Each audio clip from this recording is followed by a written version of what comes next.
नमस्कार प्रियजनों, मैं आचार्य रमेश भारद्वाज आप सभी लोगों के समक्ष एक बार पुनः पितृपक्ष से संबंधित रहस्यमय शास्त्रोक्त एवं प्रमाणित जानकारी लेकर उपस्थित हुआ हूँ।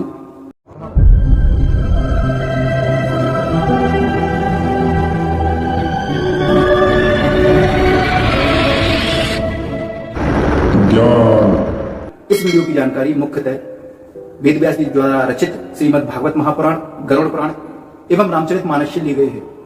यदि आपको यह जानकारी उपयोगी लगे तो इसको आगे भी अधिक से अधिक शेयर करना।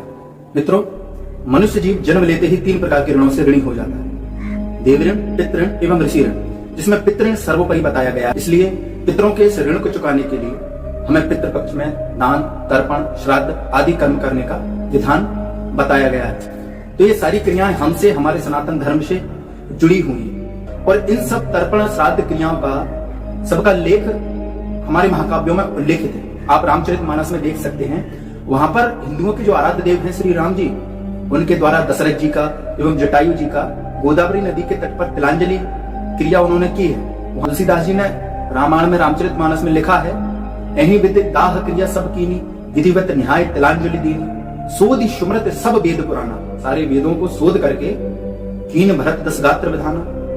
तो हमारे ये परंपरा है, इसलिए सभी को श्राद्ध पक्ष में तिलांजलि, तर्पण, श्राद्ध जो भी है वो सब कुछ करना चाहिए।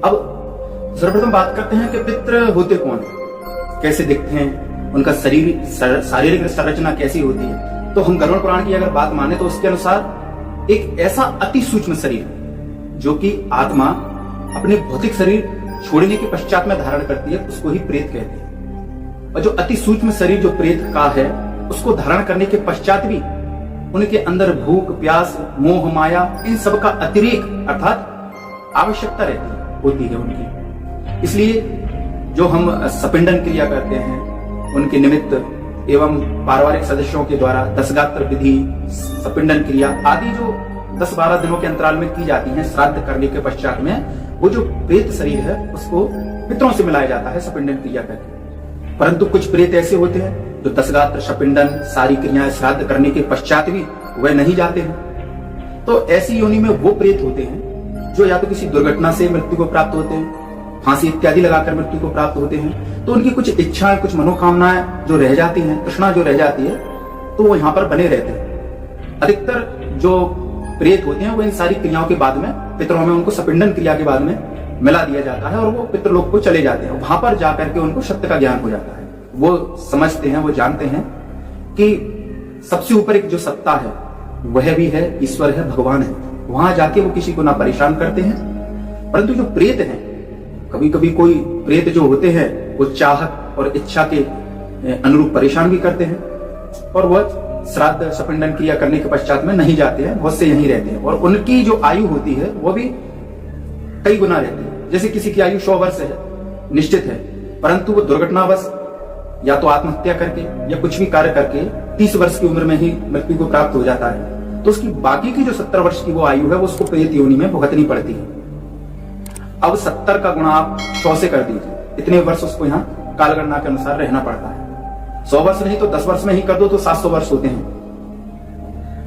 तो प्रेत एक सूक्ष्म शरीर, अति सूक्ष्म शरीर होता है जिसको सपिंडन आदि क्रिया करने के पश्चात में पितरों से मिला दिया जाता है और वो पितृलोक में चले जाते हैं।